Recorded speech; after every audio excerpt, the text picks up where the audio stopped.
What is going on? Big Talk Nation, do you hear me? That was the sweet, sweet sounds of White Lion, Vito Bratta on guitar. This is Big Talk with Chris and Gregg. I'm Chris. I'm Greg. What's going on, dude? Sorry, man. I'm drinking some beers. It's okay. That is okay. What's going on? What's going on, man? Enjoying life. Me too. Figuring stuff out, man. I hope everybody enjoyed our special edition on the road, on the fly cuff at Grill 'em All, hanging out, recording, doing our road trip, which is first of many, I have to say. Yeah, I had some people come to me and go, "Oh, Grill 'em All, man, I love that place." Good. Place. Yeah, I had a couple people come up to me, "Oh, man, I love this." Two things. One, they love the place because Grill 'em All is great. Two, they're listening. I always get, damn, I got to go there, man. You always talk about it. You're always posting pictures. You're always doing this. And I'm like, it's a small restaurant. You got to go. Just check it out, man. I found that people like to talk about the things they want to do. Yeah. And they never do them. Well. And they just want to sit around their house and do nothing. I Fine. had to soapbox it for a second, dude. You just want to. You got to get out there, man. We're not doing soapbox today. You got to go some adventures and get out there and go see some stuff and do some stuff and get out of your comfort zone. Everybody 2 years has been their comfort zone's their couch. Yeah, looking at their computer. Let's get out there. Let's get back out there, America. So that's why I want to do the field trip with you and hey, we're gonna do this. We're gonna record on. We almost recorded in the car, but we were able to. Thank you to Grill 'em All. We were able to record outside. I said in the front. Greg said, "Nah, jump in the back." So I'm not getting in the back seat with you. Does it recline though? Yes, it did. So it did. It reclines forward. It reclines. I don't know if that's recline, whatever that would be. The opposite makes more room. Yeah. White Lion. Yeah. So what we're doing, we're starting to pick some artists or bands from the 80s, 90s, and just pick an artist and kind of go over their catalog. We may do parts of their albums. I mean, we may do part albums. We may do in the full thing. So we wanted to pick a band that we have never really talked about before, but is in our bread and butter genre. We picked White Lion. Or I picked White Lion and I told Chris to check it out and listen to them. So they have 4 albums out, and me and Chris been listening to them for the last couple weeks. And today we're going to discuss White Lion.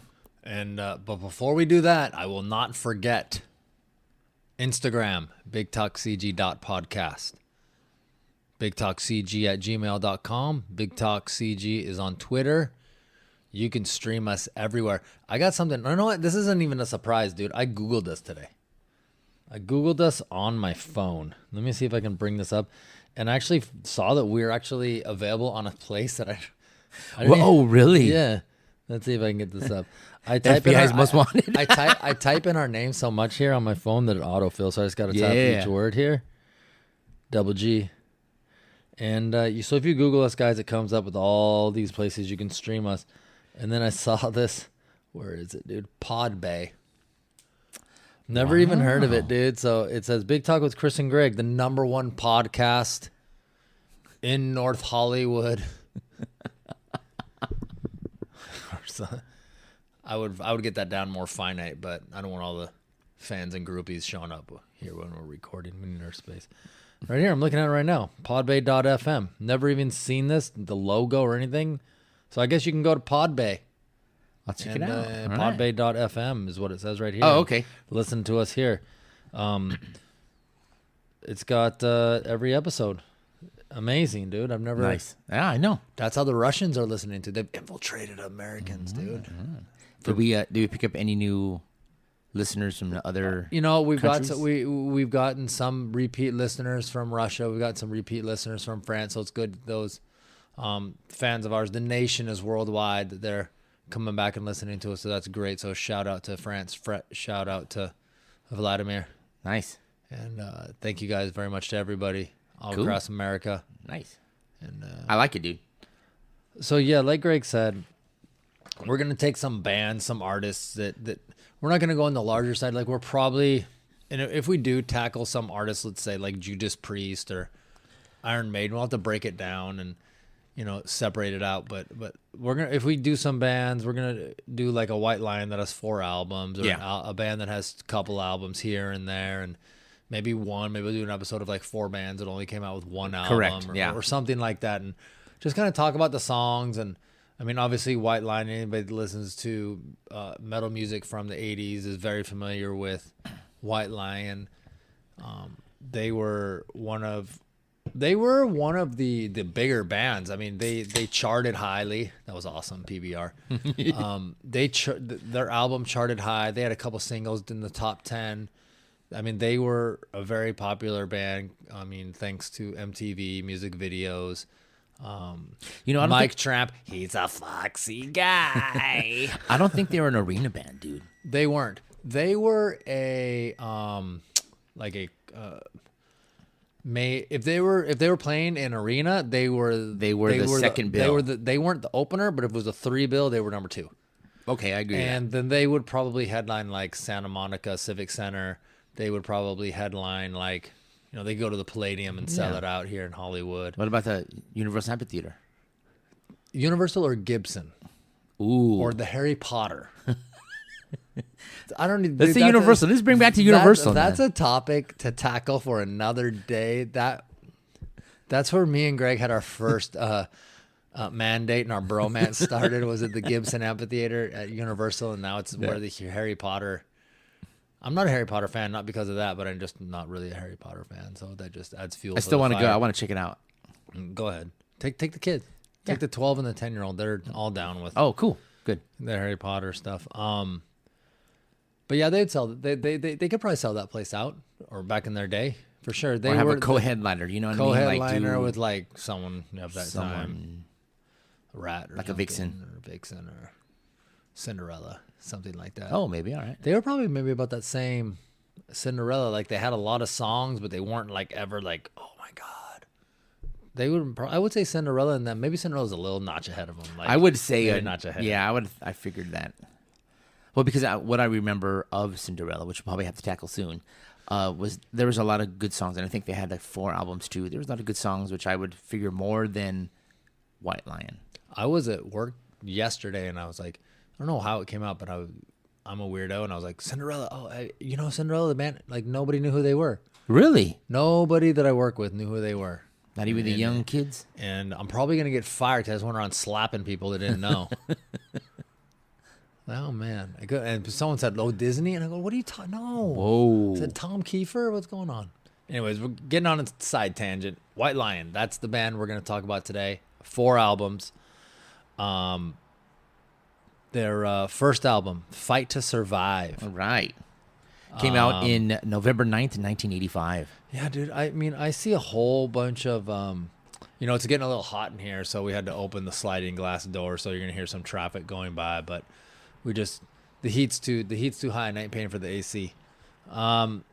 85 is so I see a bunch of different release dates here for this. I see in Japan. What was the date you said? Did you say November 9th? Yeah, that's the date I have here in Japan, and then it says June 86 is when it got released in the U.S.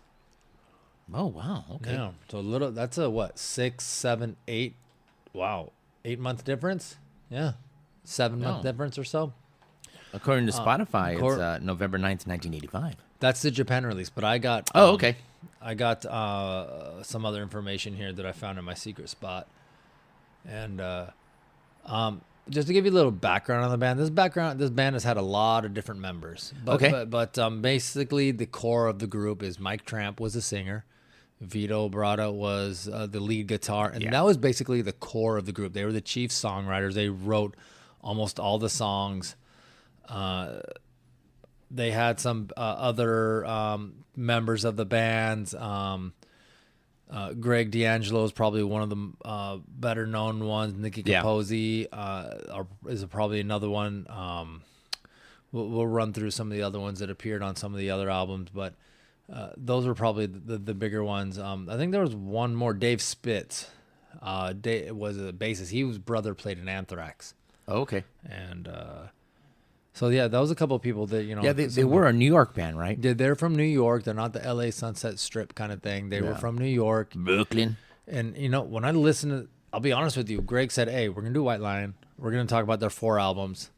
I said, "What the hell are you talking about? I thought they only had 3."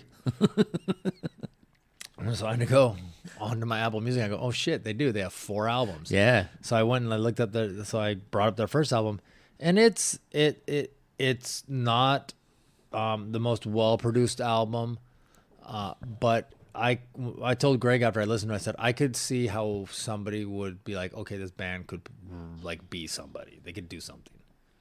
Yeah, Fight to Survive. I thought that there was some momentum with the band. Like, if you would have told us, like, we didn't bring this up on our debut because it wasn't a heavy debut on that.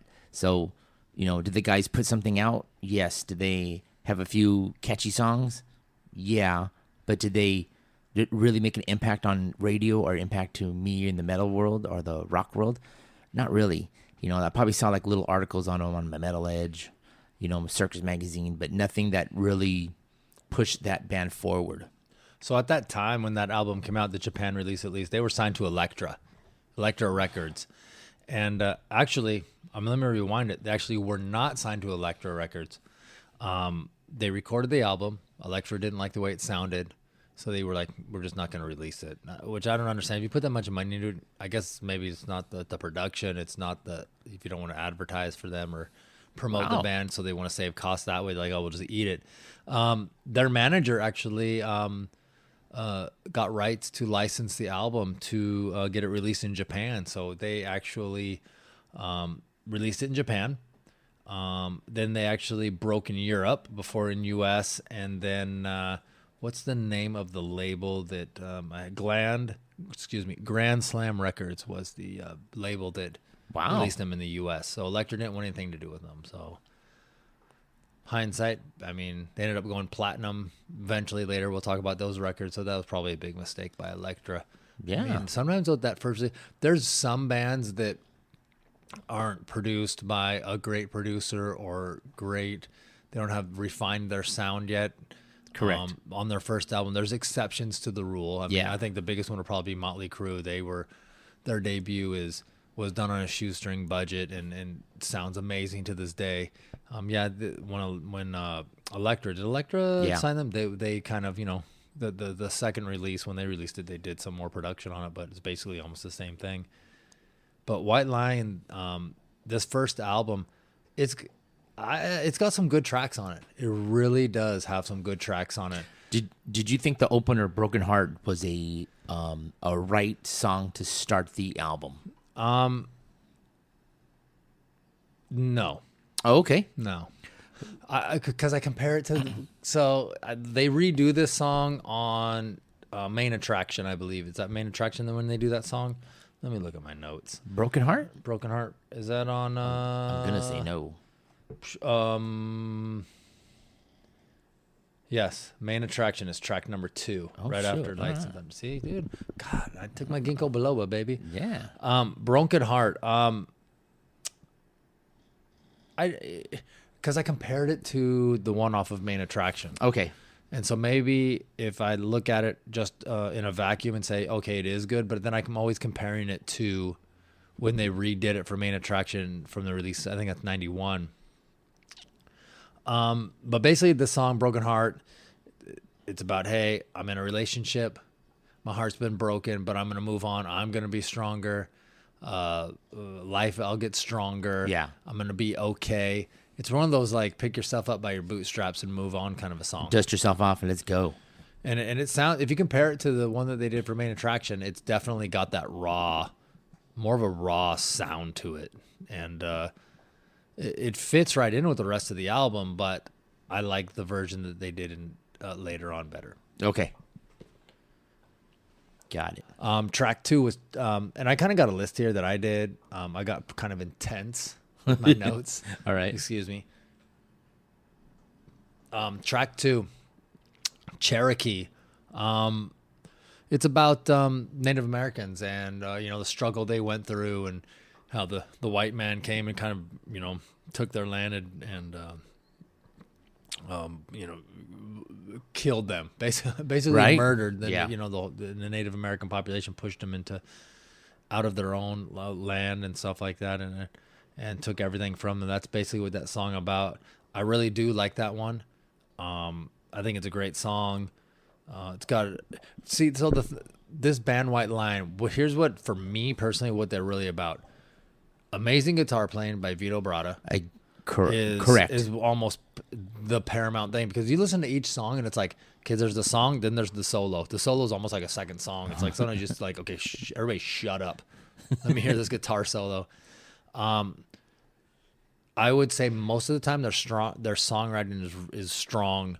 And then it has Mike Tramp sometimes has that breathy vocals, and they also have very good harmonies, sing along choruses. Yes, put your fist in the air. Like all the things that you want from an 80s or you're expecting from an 80s hair metal band. White Lion checks all the boxes. Correct. From the band, from the drummer to the bass player to the singer to the good-looking singer to the killer guitarist to the backbone, the drums and the bass. And these were heavy players, man. When they finally got their core group of musicians or core group of the band. Yeah, they were tight. But it almost kind of came like a like, hey, the we're gonna do the bass and the drums, just kind of do your thing in the back, and the vocalist and the guitar, we're gonna do our thing. So, not in a bad way. It's just like their rhythm section was strong, which let the other two guys do their own thing. The third track on that is "Fight to Survive." Now, I went through and actually read, I'm a nerd, all these lyrics. Oh, okay. And they make a couple of references. There's 2 songs on this, and I'm going to kind of jump around. Song 3, Fight to Survive. Song 10 is called The Road to Valhalla. Both of these are about Thor. And I think specifically Fight to Survive, I'm not even kidding you, go back. I think it might be about Loki. Oh. I think these guys might have been fans of comics and Thor, because it talks about, like, you got to fight to survive, referencing Thor. You're the outcast. You're not the same as the others. So I'm kind of thinking like, Wasn't Mike Tramp from Denmark? Or isn't he from Denmark? He is, yes. So isn't like... I think that's like from the Scandinavian countries, I think is the Thor thing. But the European things, yeah, he's Danish. And then song 10, The Road to Valhalla, which is the closing track.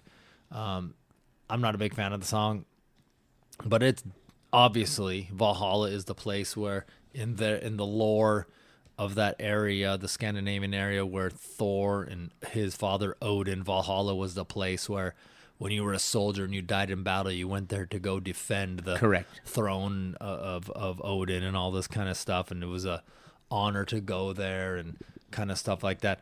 So it's kind of funny how, I mean, what can inspire a song, and both of those seem to be kind of from the same thing. I remember this was their first album, so maybe Mike Tramp just wanted, had those in his mind. Like, when inspiration came up, that's what they, decided to write down. If they wrote, say, 20 songs for this album, these, 10. My microphone is loose here. Let me tighten this thing. Little loosey goosey. Yeah, dude. Hold on a second. It keeps jiggling. You can hear it. Sure you didn't steal mine? There we go. Now we're good. No, we're good. Not to spend all day in this album, but we may. The next one, and I tried to read it. Some things weren't so like in your face as what it's about. The next one, track 4, Where Do We Run? To me, when I read through it and I listened to it, obviously I listen to the songs first and kind of get the feel for them. But when I actually get in and kind of look at the lyrics, to me, this one's about like homelessness, drug abuse, nothing going right for you in your life. Where do we run? Where do we go? What can I do in my life? Kind of a thing. And these guys weren't like your typical, like, take another band from that time, like Poison. Okay. Or another party band that's talking about it's all good and fun and hanging out and partying and women and drinking and having a night out, and broken hearts, and I love you and you love me and you don't love me anymore, and how am I gonna make they actually have a lot of songs that are like anti-war, about child abuse, domestic violence. Like every album has at least 2 songs about something that is not related to something that would typically be called, you would think, like partying or love. Yeah. Most of their songs are about like love and this kind of stuff, but they have a lot of tracks as well that are anti-war or have something to say or bringing awareness to something.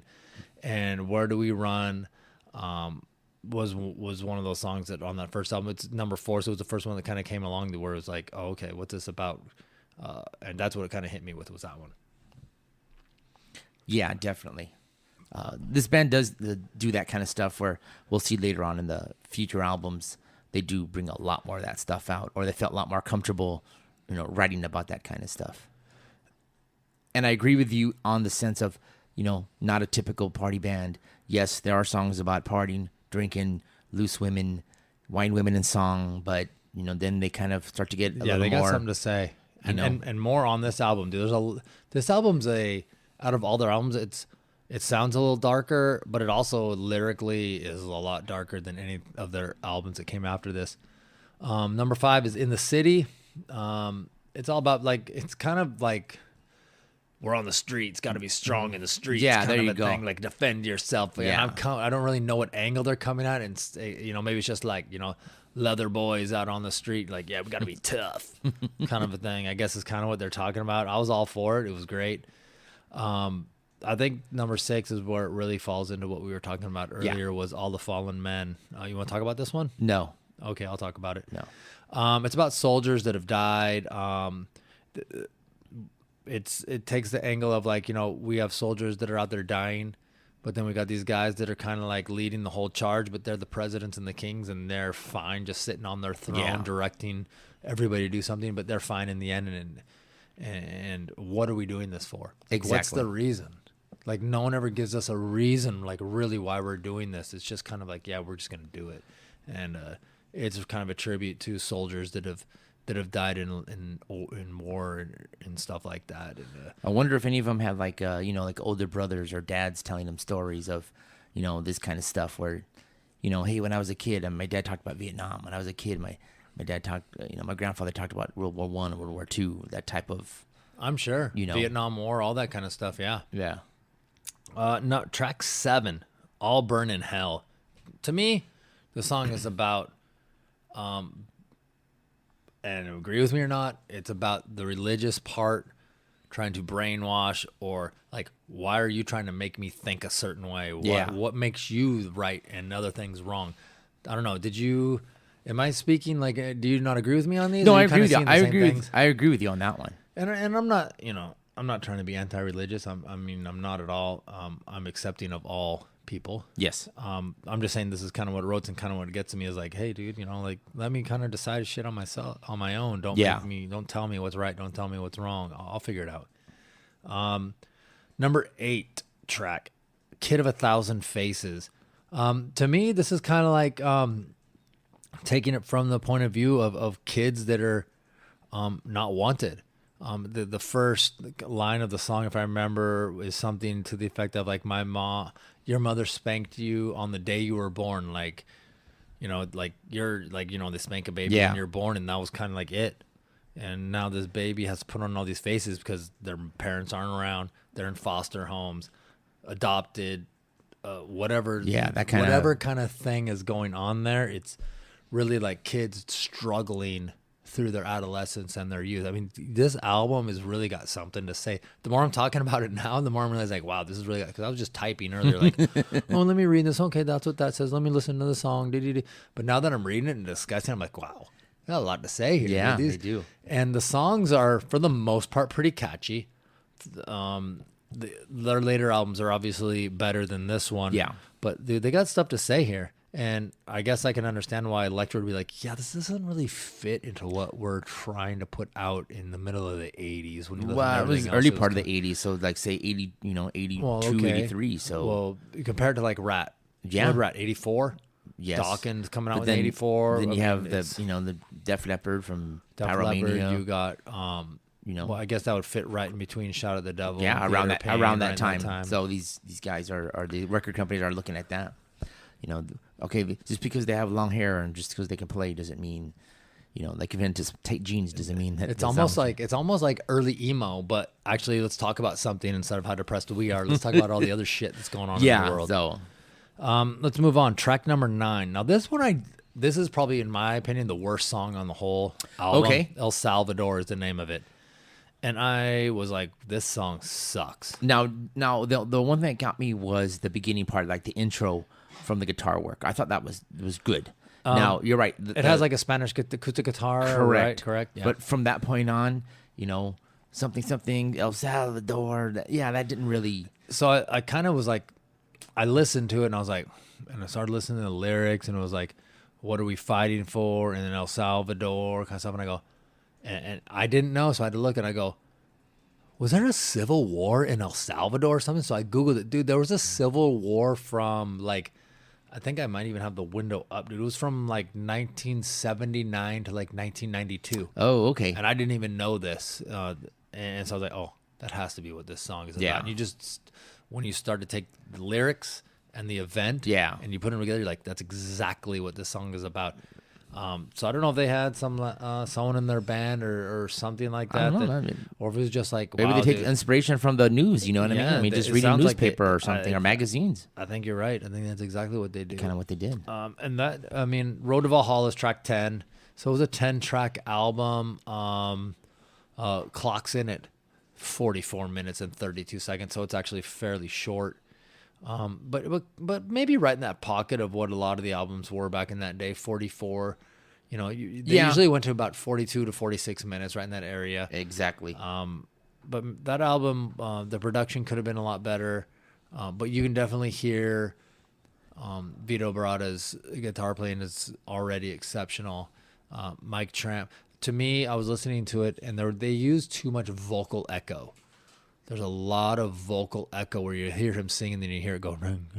There was even some keyboards that third time around when I was listening to it, I was like, "Is that a keyboard? Oh, okay." And I was like, "Wow, that was working or doesn't work or something like that." Yeah. So with this album, did you know that it hit 151 on their top 200? That's like the highest it got. I did. Our lowest. I didn't know that, but I did know it when I was doing my research. But yeah, that's where it hit, 151 on the Billboard. Yeah. Which, hey, it's in the top 200. Hey, I think that's where they kind of made their mark with Electra after all, and kind of going from there. I mean, if our podcast ever drops out of the top 200, then right, we're gonna be in trouble, right? Yes. What are you doing over there? This guy's over here listening to White Lion while we're talking about White Lion, dude. So that was 1985, correct? That was 85. That all was right. Fight to Survive, their first album that I actually didn't really hear at all until about 2 weeks ago when Greg said we're going to do it, and I said, holy shit, they have exactly fourth album? How I thought that too. I don't even know about that first album, and then I was kind of like, oh shoot, I guess I didn't get into them at that time. So from that point on, we're going to go to 1987's wait a minute, 1987's Pride. Pride. The album. Yep, Pride, and this was their huge, gigantic breakthrough album that just shot them into MTV stratosphere. Correct. I guess I don't know how else to because put it. in 87 you'd figure that these guys the music industry was into the hair metal or the rock and roll, the soft ballads and all this. So did White Lion hit all the marks for this album? Yes, I thought so. They hit them all. Yeah. So the album starts off with Hungry. Great song to start off with as a beginning hit, man. Yeah, Hungry. I'm gonna have a hard time saying anything bad about any of these songs. Hungry's great. Straight up about love and sex. Right. It's about I'm hungry for your love. Yeah. Vito Bratta playing. This is one of the better hair metal albums from the 80s. It has all the ingredients that you want. Right? It's and every time I listen to it, I hear little things that are that make it better and better. Oh, I didn't have to. Once I put this on again, I was totally into what I remember from my cassette days of listening to them and stuff like that, man. All the solos. Track 2, Lonely Nights. It's a little bit of a darker song. It's boy leaves girl. He's this is or excuse me. It's boy leaves girl. So it's from the girl's point of view, and it's a little darker. It's probably the darker song on the album. There's actually lyrics in there where the girl is so upset she actually says, "I want to die." So there's some darker lyrics there, but it's a hair metal song. Yeah, and let's just say one thing right now. For lack of a better term, hair metal is the term we're going to use. It's not derogatory. That's just 80s guitar, bass, drums, vocals, hair metal band. That's just what I mean. So we kind of like to say, don't correct us on how we describe it. No, but some people like to say like, oh, hair. But I'm just saying that's the term we do like to use. Yeah, I don't have a problem defending us.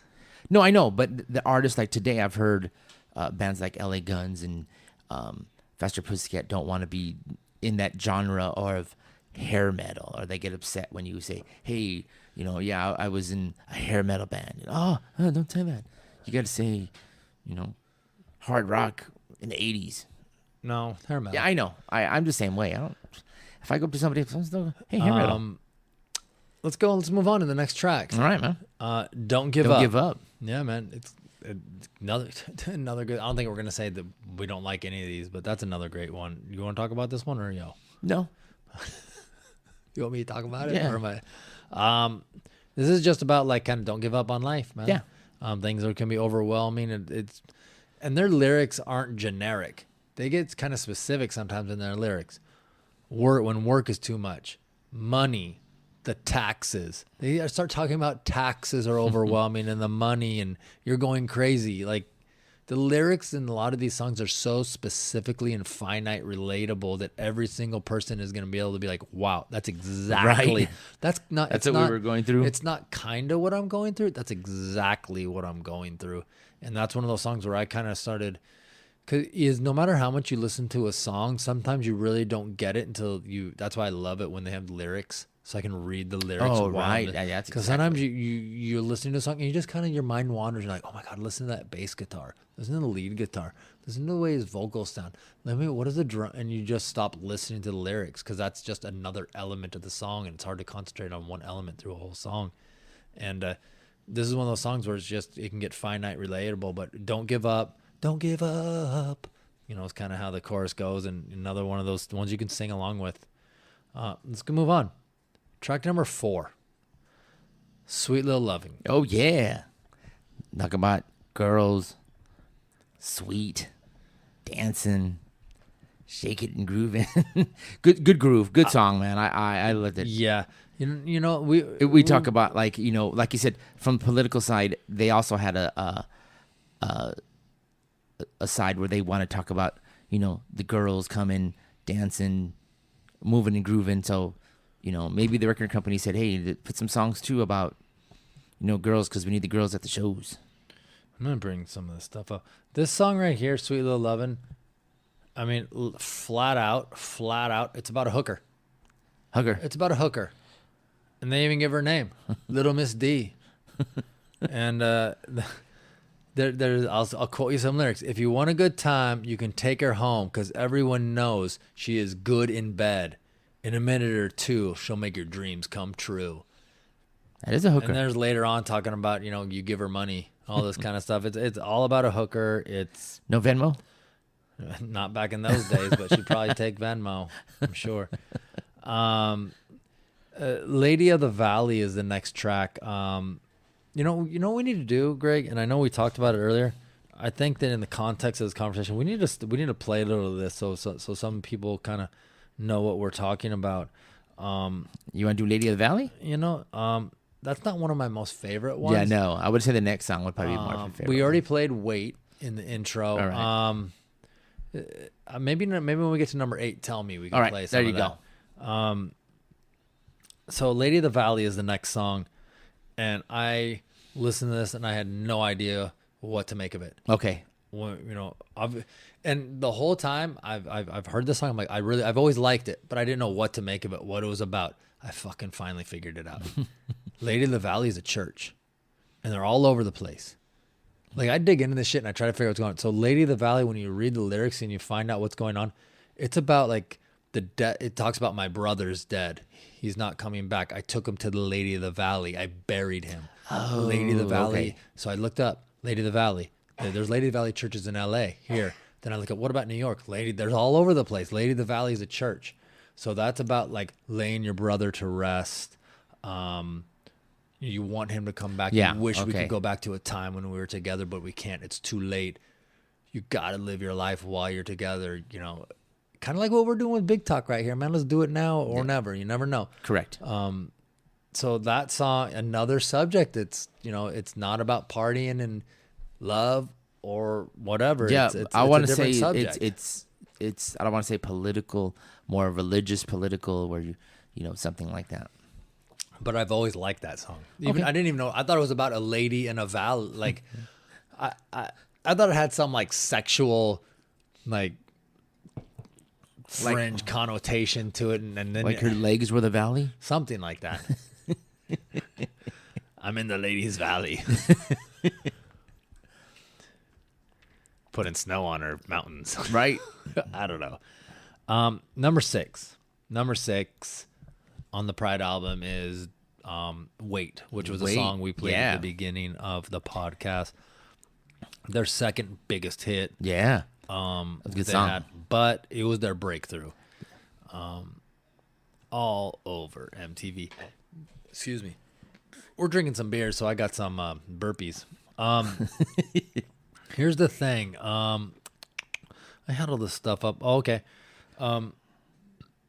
It took a while for this album to hit. It was released in June of '87. But let me see here. You know how I am. You know what happened in June of '87? What happened in June of '87? I graduated high school. Holy shit, you're old. So it got released in June. Oh no, that's when the first single got released in June of '87. The first single, but it didn't reach the charts for 7 months. Oh wow, a slow burn So then. it's another one of those, that I don't know what was going on if because there was that. It wasn't like that music wasn't heard on the radio or that music wasn't on MTV. I guess you had to have a certain look, or you had to get discovered, or you had to get pushed, or whatever. But man, Certain 7 look. months. That's a long. That's almost enough time to be like, forget it. It's not happening. Right? 7 months is That's a long time. Especially in the 80s when it was all about instant gratification, like I want it now. Wait is So go ahead. I was gonna say, so if you didn't know, when this album came out, White Lion was opening for Ace Frehley in the beginning part. So maybe they got momentum on tour. Yeah, they got momentum on You know? tour. I'm absolutely sure of that. What you're saying. They were opening slots for AC/DC, Yeah. Ace Frehley, Aerosmith, Ozzy. They were touring with Stryper and Kiss. All these things were definitely giving them a push. The video on MTV definitely gave them a huge push, and it hit number 8. Right? Got to number 8 Yeah, that's on good. the Billboard chart, singles charts. And the album Pride made it all the way to 11. So I almost had a top 10 album, double platinum, Right. over 2 million copies sold. This was huge for them. And then a Huge. regular rotation on MTV. Yeah. You know? More than a regular. I remember seeing that video all over the place. We'll put a clip of it up on Instagram, dude. You guys will Yeah. recognize it instantly. Then let's see. Where's my notes? Here we go. The next song after that, All You Need Is Rock and Roll. All you need is rock and roll. Woo! Another singable chorus. Yeah, The exactly, crowd can right. chant with you. Crowd You can can chant sing it with while you. you're driving your car. All that kind of stuff. So, Go so, ahead. so I was gonna say, so if they did the opening slot for say Ace Frehley and Ozzy and Aerosmith and stuff, how much time do you think they got? 30 minutes, 20 minutes? Yeah, 30. We'll say 30. Less than 40, but more than. We'll say 35. We'll say 35. So what you can play, 7 songs if you don't throw any solos in there and have a little. Don't talk too much. Don't talk too much. Well, some of guys do. No guitar solo. Yeah. Just within the songs. Yeah. Yeah, no solos from the bands. So say 7 songs, and I think this album they at least have 5 songs from there, and then maybe Cherokee and El Salvador. They could Broken Heart. Broken Heart. Yeah, just something like that, man. They could throw it in there. I think they released El Salvador as a single, if I remember from the previous album, Fight to Survive. I think they did. The next song, Tell Me, about young love. Yeah. Parents don't understand. We're gonna run out. We're gonna tell me how much you love me and all this. Dude, man, this Tell song, me, baby, on Through the Night. Tell that me, you baby. never let me go. Great song. And I told Greg, I said, man, I gotta make sure I have everything queued up to. Yeah. Like on the second single, it reached number 58 as their highest. Yes. On the charts. And which was good. You know what I mean? It's up there. I mean, I like that song. I like the song a lot. Let's see if we can hear some of this. You ready? Yes. Let's see what we can do right here. Hope it's not too loud. Let's see. Huh. I don't hear it. There we go.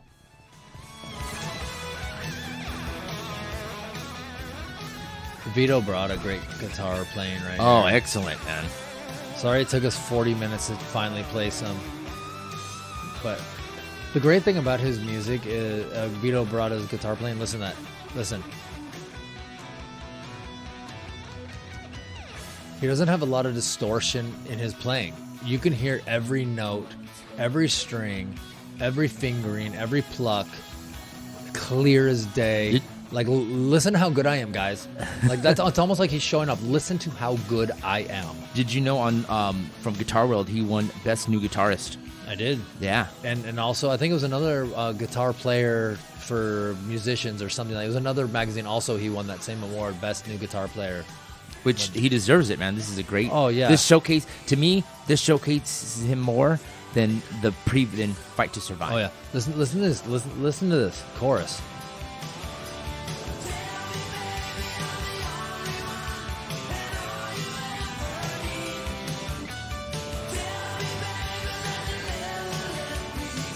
Sounds like a third date conversation. But you hear what I was saying about Mike Tramp's vocals. They get very like breathy and and their harmonies in the band. It's just great. And Vito Bratta, I think right there we kind of just showed Vito Bratta's guitar playing. Oh man. Some people go for like speed and shred, but a lot of people throw a lot of distortion, so you're like, it just sounds like sometimes noise. But he is like, to me it's amazing. It's like so clean. Yeah. He's probably I'm probably off the top of my head can't think of maybe one other one or maybe another one after that, but just off the top of my head, probably one of the cleanest guitar players in all of the hair metal genre. Yeah. Next one, All Join Our Hands. The track number 9. Yeah. Easily a sing along in concerts, All join our hands. Yeah. Claps.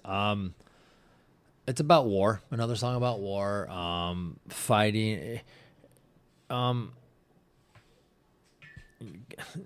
mascot's over here. Bubba, get away from me. It's about war. Is this the way we treat one another? Days filled with hope, lives filled with fear. Why must we live at war with our brothers when we could live our future at last? So it might be a little touch on like civil wars. Yeah. Fighting brothers could be mankind just in general. And what are we doing? Like, why? Yeah. What are we fighting over? And you know what? A lot of it makes sense. Like, really, a lot of these wars are like, why? What are we fighting over? Now, with that saying, doesn't that spill over to the final song on this album? Yes, the final song, number 10. When the Children Cry, which was their, I want to say, biggest hit from this album, which is the third single. It was their biggest hit. And it went to number 3 on the Billboard single charts. Number 3. Same thing. Nice, beautiful, slow ballad. This time we're not talking about love and, in a relationship and all kinds of stuff. It sounded more of like, hey, you gotta start waking up because the children of the future are at it. You know what I mean? Children of the future are telling us this and this and this. Let's hear a little bit of When the Children Cry. When the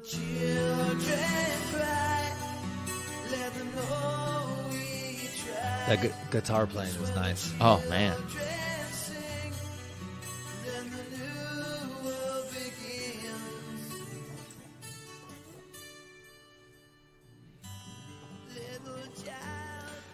Yeah, this song. You know, with the success of this is the song, like I said, that pushed him over that 2 million sales mark. This was huge. As cheesy as it sounds, you had that power ballad. Could really you came out with the rocker, Wait, and then you come out with the power ballad. A lot of bands did this. Every band did this. Well, Wait, Tell Me, and then Tell Me. But Tell Me didn't do anything though. Really, Tell Me. It didn't do anything, but it was still a good catchy tune. Where I heard it on the radio. Oh, that was cool. I don't remember ever hearing it on the radio. I do. Well, you were Los Angeles. We heard it all the time. You were a phone fox. You were probably requesting it yourself and playing it.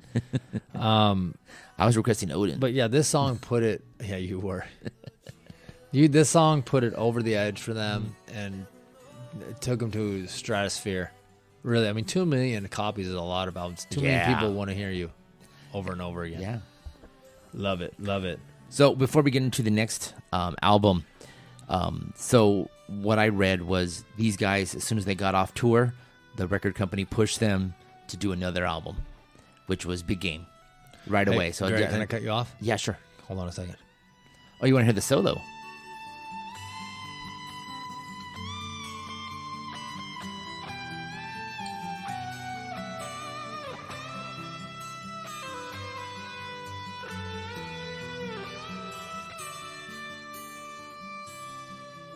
It almost sounds like his guitar is crying. Right? Okay. It does. That is true. I'm not going to lie on that one. Love it. Love it. When the children cry, when my guitar cries, we sell 2 million albums. Love it. Is there anything else you want to talk about that album? You know what? I'll talk about the album cover a second. I love that album cover. It's just a white cover with just like a lion face on it. It says white line across the top. It says Pride. I have the album over here in, I believe, in the bedroom here. I love that album cover. Album, CD, cassette. What do you got? Album. Okay, I had cassette. I might have the cassette too, but I know I got the album. So yeah, man, I love it. Love it. Not used. I bought it original. Oh no. Oh no. You didn't dub it. I'm all about the dubs. I'm a poor little kid, dude. Not really.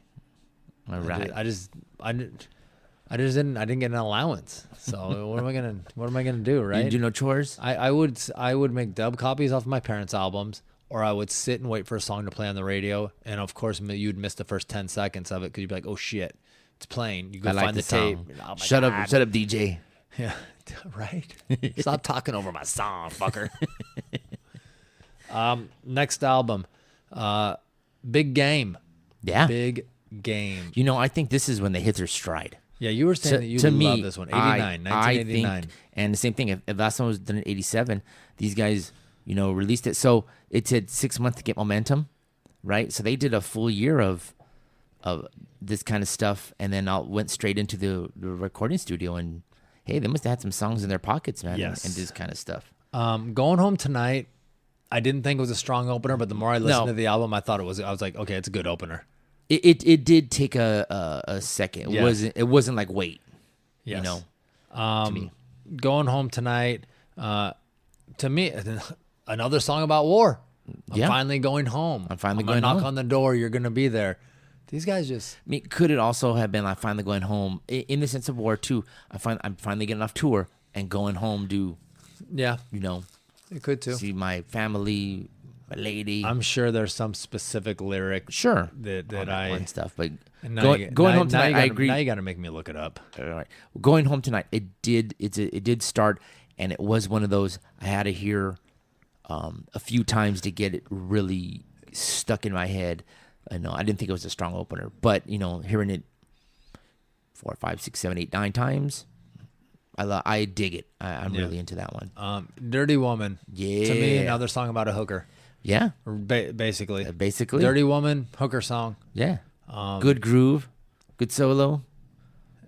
Has a little bit of it. And I'm so eager right now because the next song is probably my favorite song by them. And I just want to jump right to it, dude. Little Fighter. Number 3 on Big Game is probably my favorite song by White Lion. So this song actually has a meaning. It's in memory of the Rainbow Warrior, which was a Greenpeace boat. Correct. It was, that was destroyed by the French. Yep, by the French. So this ship was part of Greenpeace. They did a lot of stuff with it, but it ended up really just being like an anti-nuclear warhead testing ship where they would go to places to protest, people, detonating warheads and testing them and stuff like that. And so they were doing it. They were getting ready to go do it. Just stick with me, folks, to go protest this atoll that was in the South Pacific that was owned by the French. They ended up getting infiltrated by some French operatives. The mines getting placed on the boat.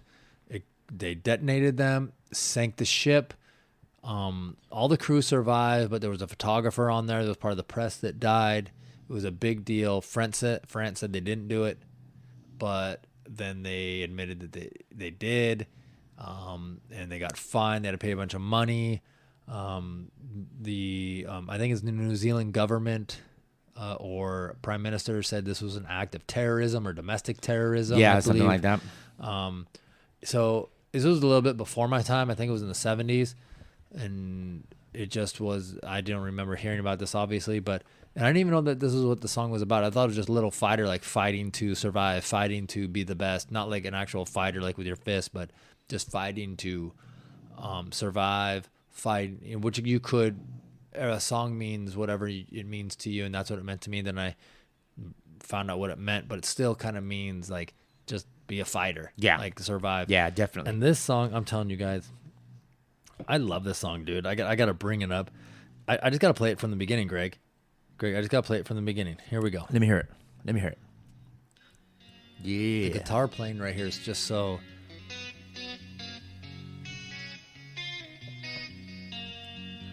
Bing, bing. I'm on the air guitar right now, dude. It's so clean. It's just so beautiful. Yeah.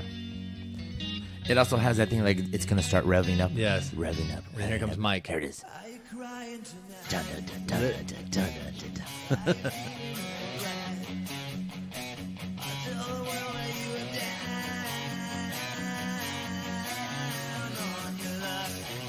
Yeah.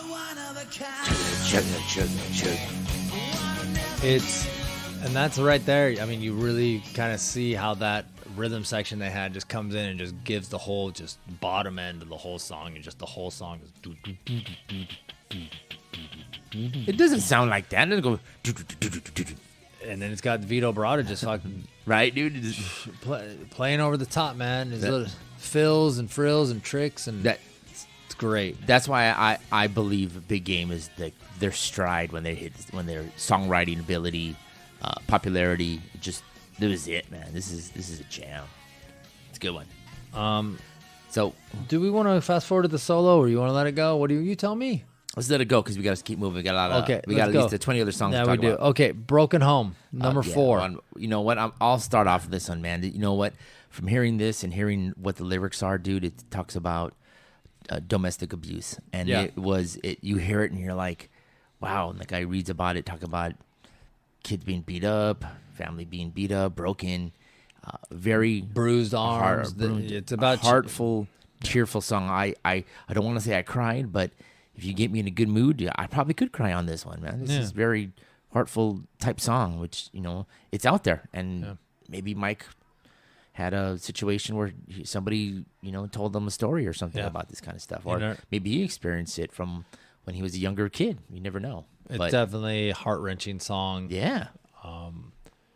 Definitely them trying to bring stuff to the limelight. Correct. And let people know what's going on. Yeah. Number 5, Baby Be Mine. Classic love song. Yeah, classic love song. Classic love song. Baby Be Mine. La la la. Love it. It's fits right in the pocket right there. Love. It's a faster song. It's not like a slow one. Love it. Baby Be Mine is great. Number 6, Living on the Edge. To me, this was another song about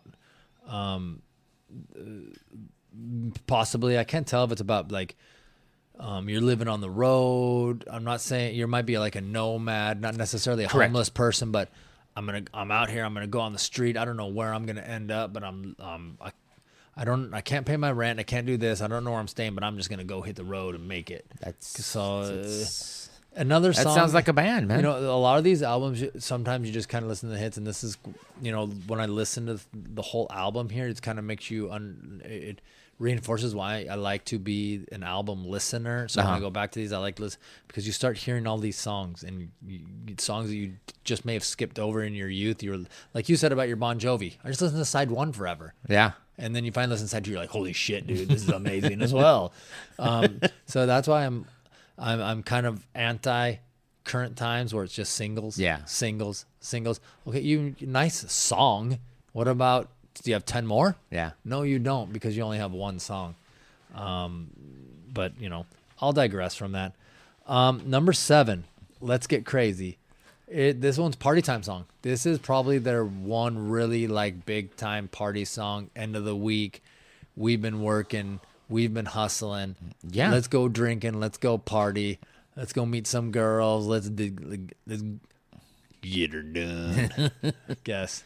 Yeah, definitely one of those style of white line. Let's get crazy. Song, let's get nuts. That's what they say. You know, and like I gotta say, dude, some of these songs, I don't remember hearing when these albums. Like I probably heard them, but I just don't recall them. And Don't Say It's Over is one of those songs. This is clearly a breakup song. Oh, definitely, man. Clearly, why are you leaving me? I've done everything for you. I've done everything right. I've done everything I thought I needed to do to keep this Somebody broke together. Somebody's heart, man. And don't say it's over. Yeah. Don't say it's over. Don't say it's over. Number 9. All right. If My Mind Is Evil. Now this one to me was clear as day. Let me hear what you have no, to say. No, about you're it. right. I want to say clear as day, but I think on the vocals they did a little pre-production on it, you know, to make it sound, I don't want to say heavier, but in his singing wise, maybe a little heavier.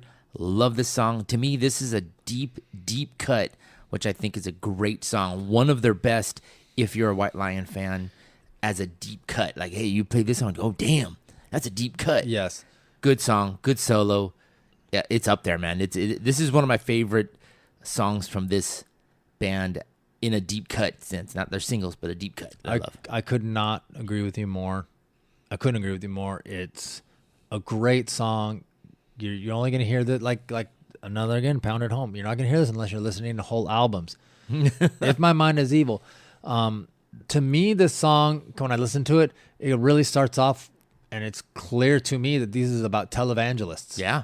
And I'm wondering if it's specifically about Jimmy Swaggart.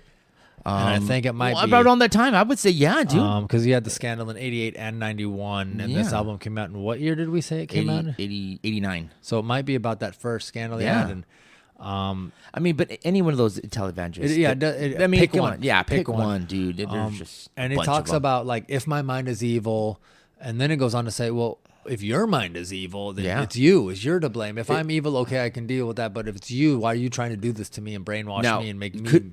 Could we flip the script and go back to our PMRC and saying, hey, this is, you know, of like, hey, if my mind is evil, you're the one that said, you know... You're filling my mind with this stuff. Yeah, you're filling my there mind. until you put it. Yeah.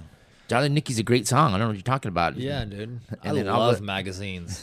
And all of a sudden you brought this up and now it's something else. That was, you know, that's a great way to talk about that on that song. If we flip it and go the other way, you know, if my mind is evil. Yeah. I really can't get enough of this song. This is a great one, man. So I think the next song is a cover of, was it Golden Earrings, Radar Love, which was great, man. I mean, it's a great cover. It peaked at 59 on the Billboard singles. Great cover. I thought they owned it and they changed it up again. So maybe if they didn't really pick up any new listeners, but you know, anybody who grew up in the 70s and you know went, oh yeah, Golden Earring, that's a good song. Oh, who did it? White Lion. Oh man, they jammed. You know, when they do that, especially the drum solos, man. That, you know, Gregg did a really great job, and you know, the little part of the solo, you know, and then the slow build and the burn. It was good. I like this. I like it better cover. than the original. Okay. I like it better than the original. All right, cool, man. Is it a little more hipper for you now? A little more hip and a little more. It's got a little more Bratta. Okay. It's got a little more Bratta. Would this be one of these songs that you want to hear when you're driving? You know, like instead of the original. From them, no. Oh, if I had to compare it to the original, yes, but of theirs, I'm not gonna. It would be a fringe to put on a White Line mix. You know what I mean? It's like okay. It's better than the original, but it's still kind of like okay. Let's go to number 11. Last song. And this album is a little longer. It's 53 minutes. The Cry for Freedom. Yeah. To me, another war song, anti-war song. Yeah. It talks about, brothers in prison. Why are they there? Basically all these anti-war songs kind of have the same thing. Like, what are we doing? Yeah, I think this is a political song about apartheid in South Africa. Probably could be. Probably is. From that one. Good song. So, go ahead. I was going to say, so this album didn't go double platinum, but it went gold. Yes. And it peaked at number 19 on the charts, which was, and of course that had to be a letdown for them. Okay, but I mean, that momentum going 2 years later, hair metal's still going strong. Was that 89? It's still the number one. It's still in there. Yeah, I want to say that, but it's from a double platinum to a gold. Okay, but you're still good. To me, I thought this was a great album from that, man. There was just so many good songs, so much good songwriting on it. I very positive on my effect on this one. Let's move on, dude. Let's move on. And we may have to go a little quicker on this one. All right. We don't want to make this episode too long for you guys. To me, Main Attraction, this is the one that kind of really hit it for me. This was actually really their last album with their kind of classic lineup, hair metal lineup. And Lights and Thunder, to me, Heads and Shoulders Above is their best opening song on any of their albums. Right? Yeah. It's 8 minutes long. It's basically, to me, an instrumental with some Mike Tramp vocals over the top.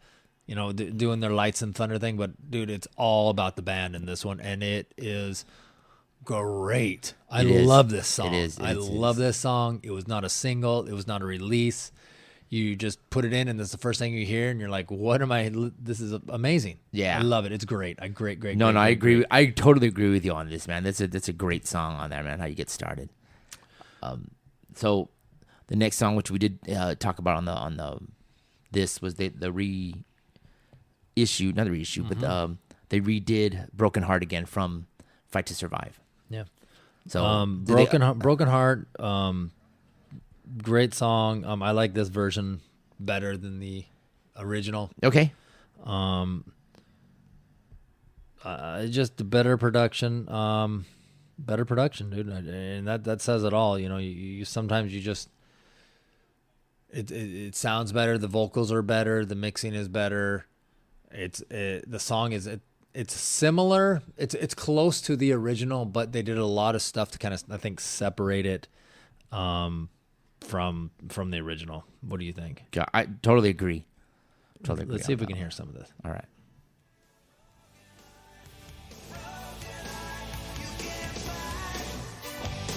There's some of those keyboards you were talking about. Yeah.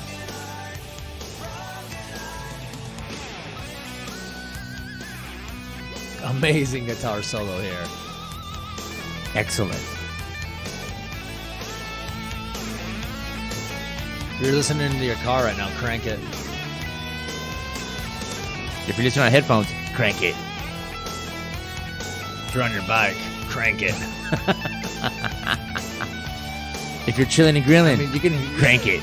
You can hear that guitar solo. He is just every note. I love that. I love how it's just not distorted and everything. Just kind of, it's a sound. Yeah. You know what I'm saying? I think the keyboards were amplified to make it a fuller sound. Like, when they first did it, like, okay, yeah, this is us, 5 years ago. This is us now with a fuller sound. Yeah. Because we could play it live and have a fuller sound. I agree. 100%. Couldn't agree more. Yeah. Number 3, Leave Me Alone. To me, this is just about like teen angst. Yeah, definitely. When his parents just leave me alone. Don't tell me how to do this. Don't tell me what to wear. I don't care what you think about it. I mean, simple as that. I don't think it has a pump your fist in the air kind of a thing. It's just it's a little bit of a filler. Love Don't Come Easy. I love, dude. There's so many songs on this album that I just love, and definitely Love Don't Come Easy. It's about how you have to work in a relationship. It's not easy. Yeah, and it's that simple. The lyrics are that simple. It's not easy. And man, I love this song. Yeah, this is another one too. Love it. I do love this song also. Do you want it? Do you need it? Because Love Don't Come Easy. Love Don't Come Easy. I love it. Yeah. The next one, You're All I Need. Dude, classic love song. Dude, I love this song too. I am a sucker for love songs. I'm a sucker for power ballads. I could put them on repeat all day long. I know. I love them. Sucker. Yeah, I know. I'm the same way, dude. You're All I Need. It's a classic love song. You're everything to me. I will do anything for you. You're my life. Great. Love it. Love it. This song is classic love song. I mean, you put this on a mix, you guys, or girls, but whatever. Put on a mix, give it to your sweetheart, and they're going to fall in love with you. Fall in love with you. Even more. Number 6. So they do that. So all you need, you're all I need, and then it's over. So they bring you in like, hey, we're in love. We're in love. Then, oh, it's over now. Dude, I totally forgot this song, and I was in my truck leaving work, and my you're all I need was the last song I heard when I got to work. I was waiting, and then so when I left, I was getting on the highway, and It's Over was the like first song that came on after that, and I was like, dude, this is a sad song. What the hell? And so I had listened to it twice in a row. Okay. I was like, oh my God, it's about a subject, she's leaving me. I don't know what to do. It's over. I totally forgot about this song. And I'm going to tell you this, dude, I loved it. I loved it. And I even wrote in my notes, it was so well written. And it has a great guitar solo. That's what I wrote in my notes. I loved this song. It's Over. Guitar solo. Oh man, it's a great song. Great song. Yeah. Love it. The next one, I think the title number 7 on this, and this album, 63 minutes and 45 seconds. So 64 minutes, over an hour, dude. Well, half that was the first song. 8 minutes on that first song. That's not going on the radio. Lights and Thunder. Number 7, War Song. I think it speaks for itself. I think the song's about Vietnam War. Love it. Any war you go to where... good song too, man. I couldn't get it. This is another one of those deep cuts that I really dig on their title tracks, on their songs. That really good. Love it. Yeah, it's a great song. Love it. They always, a lot of these songs, they have a message, and they're on that verge, but not going over of being preachy. They just kind of like, here, I'm going to give you the information. Yeah. And so that's great. Another political war song, which like it says, throughout these albums, they do have a lot of them, but that's what they like, man. They're bread and butter, that kind of stuff, man. Next song, She's Got Everything. Oh, yeah. It's a party song. We meet this girl. I go to a party. I think it says like something. I go drink some beers. I drink some wine. I'm going to meet a girl. Who's nice. She takes me back to her place and makes me scream her name, or it's the pure stripper song. Yeah, stripper song. Meet a girl at a party, go back to her place, we get it on. That's really what this song is about, and that's all it's about. But good. Yeah, like it's a good song. Good fun, man. Yeah, this album's really good. That song's really good. Wasn't this more of a bluesy type of song track? There was no. I think you might be thinking of Blue Monday, which was track 11. It's a bluesy instrumental. I think that might be the song. I thought this was okay. You might be right. I could play it if you want me to. Yeah, play a little bit. Okay. Of course you do. Yeah, let me hear it. Here we go. Yeah.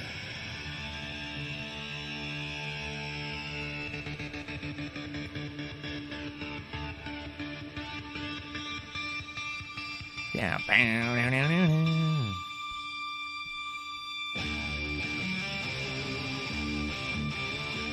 Oh, yeah, you go. Sleazy groove.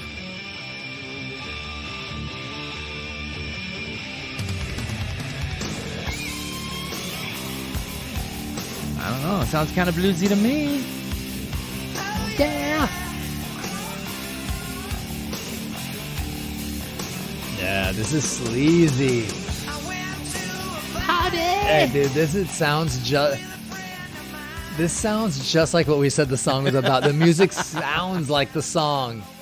Hey, me and Chris went to a party. Yeah, write a song about going to a party, meeting a girl, going back to her place. What would the music sound like? Hold on a second. Hold my beer. Oh, I love it. Dressed to Kill. Was he doing Motley Crue now? Now, this is a song I would put on my mix if I'm going to go cruising. Whoa, oh, yes, yes, totally, man. This is great. Wow, dude. We love that song. Imagine 7 minutes of this, dude. I can get down to that.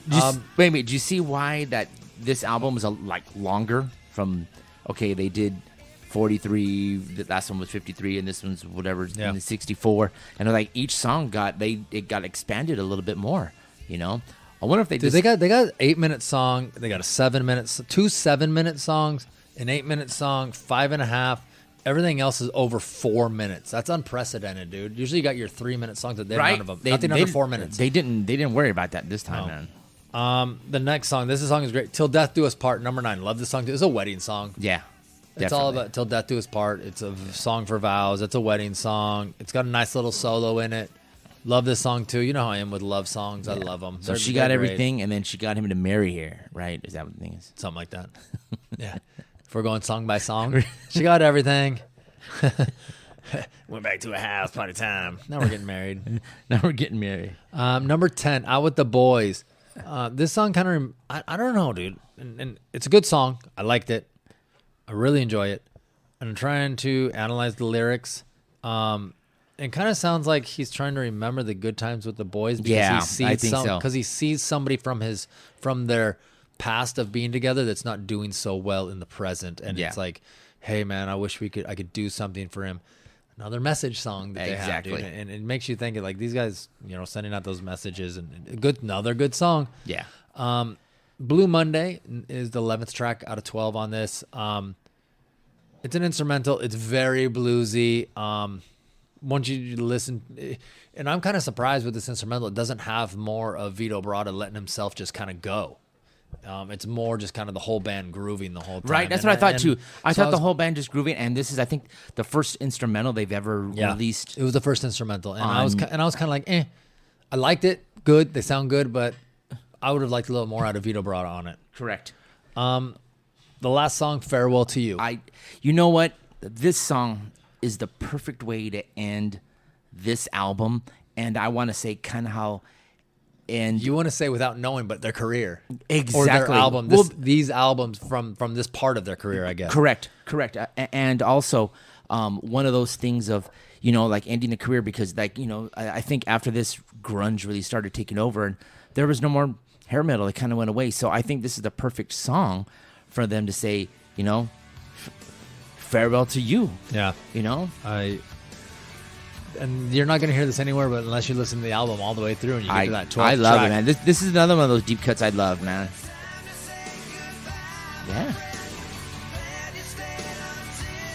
See? And I don't know if it's background vocals, or if they're just doing tracks of him over himself, but the harmonizing is, you can hear it. Yeah. The vocals are deep. I love it. And then he starts saying goodbye in like different languages and stuff. That's why I loved it. I mean, that's how you want to end it. Here we skip ahead.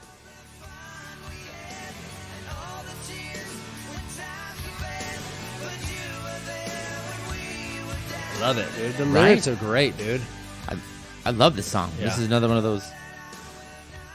Farewell to You. Yeah. I mean, at the time I think they wrote it, I don't know if they thought this is I think this is how we want to end the album, but not how to end our career. But to me, if I have to say White Lion, there we go, ending it. Here's the chorus right here. Yeah.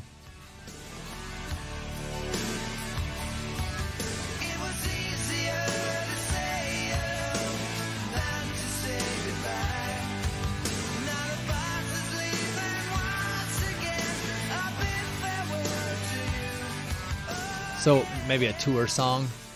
The bus is leaving. You know what? Or anybody on a bus. I wanted to say I felt it at the time that this was going on, that it was a tour song.